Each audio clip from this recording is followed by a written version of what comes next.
दोस्तों, क्या आपने एलियंस के बारे में सुना है? ऑफ़ कोर्स ज़रूर सुना होगा। तो आज मैं आपको एक ऐसी एलियन के बारे में बताने जा रही हूँ, जो एक रहस्यमयी तरीके से हमारी दुनिया में आई और उसी रहस्यमयी तरीके से हमारी दुनिया से चली गई।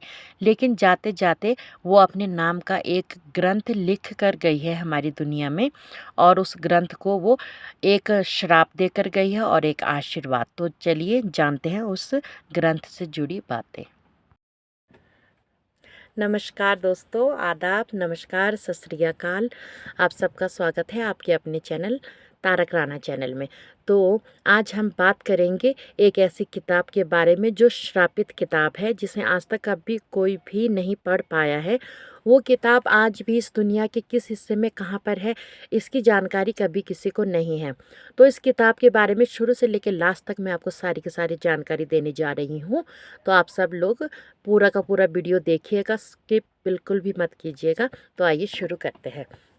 नीलावती जो ग्रंथ है, इसको लेकर कई सारी कथाएं हैं। एक तो ये कथा है किसी राजकुमार को लेकर कि एक नीलावती नाम की लड़की एक गांव में रहा करती थी।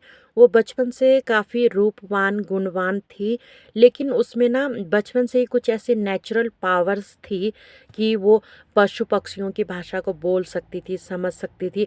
वो और तो और भूत प्रेतों से भी बातें कर सकती थी।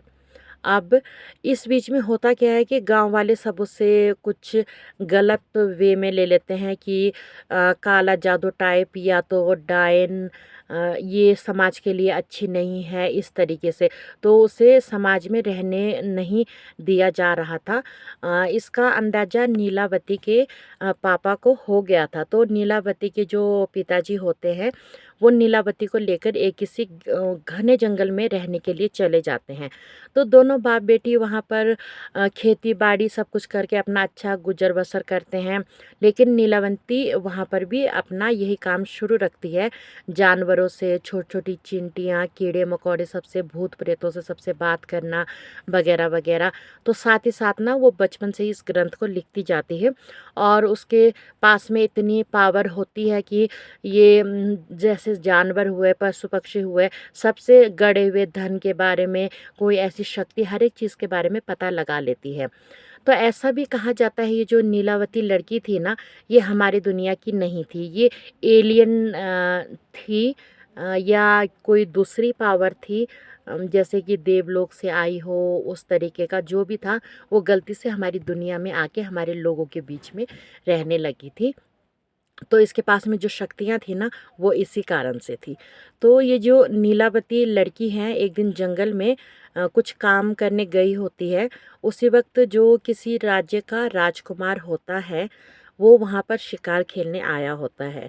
तो वो उस पर मोहित हो जाता है, लेकिन उस वक्त उनके कोई दुश्मन राजकुमार पर हमला कर देते हैं और राजकुमार जो है वो घायल हो जाते हैं। तो नीलावती उसे अपने घर लाती है, उसकी सेवा करती है, उसे ठीक कर देती है, जड़ी बूटियों का इस्तेमाल बहुत कुछ करके। तो उसके बाद जब राजकुमार का अपने घर जाने का टाइम आ जाता है, अपने राज्य वापस जाने का, तो उसे अपने दिल की बात कहता है, उससे शादी के लिए बोलता है, प्रपोज़ करता है उसको। तो नीलावती उसके प्रपोज़ को एक्सेप्ट कर लेती है, लेकिन एक शर्त पर कि मैं हर रोज़ रात को कहीं जाया करूँगी और मैं जो भी करूँगी तुम मुझसे कभी सवाल नहीं करोगे। यही सब मतलब ऐसी शर्तें रखती है और राजकुमार उसकी शर्तों को मान लेता है और उसको वो अपने साथ अपने राज्य में ले आता है। जब राज्य में वो उसको अपने साथ ले आता है ना, तो बहुत समय तक ऐसा चलता ही रहता है। लेकिन वहाँ पर भी थोड़ी-थोड़ी उसके बारे में अफ़वाहें उड़नी शुरू हो जाती है कि ये डायन है, ये काला जादू करती है, ऐसा-ऐसा कुछ। तो एक दिन राजकुमार उसका पीछा करते-करते उसके पीछे-पीछे चला जाता है। तो नीलावती जो थी, वो रोज़ रात को जाकर ना भूत-प्रेत सबसे बात करके अपने बारे में जानकारी इकट्ठा कर रही होती है कि मैं जिस जगह से आई हूँ, वहाँ का प्रवेश द्वार कैसे कब खुलेगा, मैं किस तरीके से अपने लोगों के बीच में अपने जो अपना वाला, उसका वाला वो है किंगडम, वहाँ मैं कैसे जा सकती हूँ, इस तरीके से लेकर। तो उस दिन जो है एक नदी में लाश बह के आ रही होती है और इस बारे में उसे किसी लोमड़ी ने बताया होता है कि लाश बहते हुए आएगी और उस लाश की कमर में जो है एक ताबीज़ बंदी होगी। उसी ताबीज़ में तुम्हें तुम्हारी दुनिया में जाने का राज मिलेगा। तो एक लाश सच में बह के आती है, उस लाश को पकड़ लेती है। वो गांठ इतनी पक्की बंधी होती है ना कि वो गांठ उसके खोले से खुलती नहीं है। तो उस समय में वो करती क्या है कि अपने दांत से उस ताबीज़ को खोल रही होती है।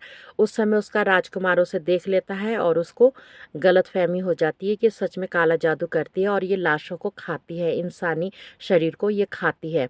तो डरा सहमा सा अपने घर आता है और घर आके उसको जब वो अपने घर पहुंच जाती है वापस, तो वो उससे कहता है कि मैंने तुझे देख लिया था, तू लाश को खा रही थी, तू सच सच बता तू कौन है, क्या चाहती है, ऐसे ऐसे। तो इस तरीके से जो उसने अपनी शर्त रखी थी ना, शर्त का उल्लंघन हो जाता है। इस पर नीलावती वहाँ से नाराज होके चली जाती है और उसको ताबीज़ तो मिल ही चुका था। तो हो सकता है कि उसको अपना प्रवेश द्वार मिल गया हो, उसको अपने दुनिया का, वो वहाँ चली गई हो। लेकिन उसने जाते जाते जो उसकी ग्रंथ की किताब थी ना, उसको श्रापित कर दिया था कि कोई इसको कभी पढ़ नहीं पाएगा पूरा का पूरा। श्राप देने के साथ साथ में उसने आशीर्वाद भी दिया था कि इस ग्रंथ को कोई अगर पूरा पढ़ पाया तो वो इस दुनिया की हर एक सिद्धि को हासिल कर लेगा। जैसे कि उसके पास में बहुत सारी सिद्धियां थी, पशु पक्षी छोटे छोटे कीड़े मकोड़े सबसे बात करना, और जैसे कि भूत प्रेतों से बात करना। उसको किसी भी बात का कोई भी भय नहीं था, उसके पास में इतनी सिद्धियां थी। वो भूत प्रेतों को भी काबू कर सकती थी, हर एक चीज़ को वो काबू में अपने रख सकती थी। तो उसने अपनी किताब को श्रापित कर दिया, जो उसने अपनी किताब अपने आप ही लिखी थी उस किताब को। फिर वो तो उस दिन के बाद कभी किसी को कहीं पर नज़र नहीं आई, लेकिन जो ग्रंथ था वो इस दुनिया में रह गया और उसे पढ़ने वालों का हश्र कभी भी अच्छा नहीं हुआ, ऐसा हम कह सकते हैं। और यही सच है। कहते हैं स्वामी विवेकानंद जी ने भी इस किताब को पढ़ा था और इस किताब को पढ़ने के कुछ समय बाद उनकी मृत्यु हो गई थी। और भी जैसे भारत में इस किताब को पढ़ा जा रहा था, कहते हैं ऐसा कि ये बिल्कुल सच्ची बात है। ये इंडिया की हिस्ट्री में है ये चीज़, नीलावती ग्रंथ की। तो इस किताब को लोग पढ़ रहे थे, लेकिन पढ़ने के बाद किसी की मौत हो रही थी, कोई पागल हो रहा था, किसी के साथ में कोई और विचित्र सी घटना घट रही थी। इसलिए इस किताब को जो है ना सरकार ने बिल्कुल ही बैन कर दिया था। कहा जाता है इस किताब के जितने भी पार्ट्स हैं तो उसको सरकार ने इकट्ठे करके जला दिया था। तो उनमें से कुछ किताबें जो बची हुई हैं, तो हो सकता है किसी सिद्ध पुरुष के पास में आज भी वो किताब सही सलामत हो, या दुनिया के किसी ऐसे हिस्से में वो किताब कुछ जादुई तरीके से हो किसी जगह पे। क्योंकि मैंने इंटरनेट पे जितना सर्च किया उसमें ये भी बताया जा रहा था कि ये जो नीलावती ग्रंथ की असली बुक जो है ना, वो तो इतनी बड़ी है जितना बड़ा एक बड़ी सी बिल्डिंग घर जैसा होता है, उतनी बड़ी ये किताब है। और इस किताब को पढ़ने में तो पूरी की पूरी इंसान की ज़िंदगी निकल जाएगी। जब ज़िंदगी निकाल कर इंसान इस किताब को पढ़ेगा, तब जाके उसको सिद्धियाँ प्राप्त होएंगी और उसके बाद वो अपनी उम्र को भी बढ़ा सकता है। और भी काफ़ी कुछ बातें थी। तो क्या सच है कितना है ये तो भगवान जाने, और नीलावती जी जिन्होंने इस ग्रंथ को लिखा था वो खुद जाने। क्योंकि हम तो साधारण इंसान हैं, हमने जितना जो पढ़ा है इस बारे में सुना है, मैं तो आपको उतना ही बता सकती हूँ। सो मैंने ये आपको बता दिया। बाकी नीलावती ग्रंथ के बारे में जानकारी आप जितनी भी हासिल करना चाहें, इंटरनेट पे बहुत सारी जानकारियाँ हैं इसकी, आप लोग इसको हासिल कर सकते हैं। लेकिन ये काफ़ी इंटरेस्टिंग, बहुत ही अच्छी मुझे वो लगी है कहानी नीलावती जी की। तो अब हम सब मिलेंगे हमारी अगली वीडियो में। आप सब लोग अपना अपना ध्यान रखिए, स्वस्थ रहिए। जय माता दी, हर हर महादेव जी, बाय बाय।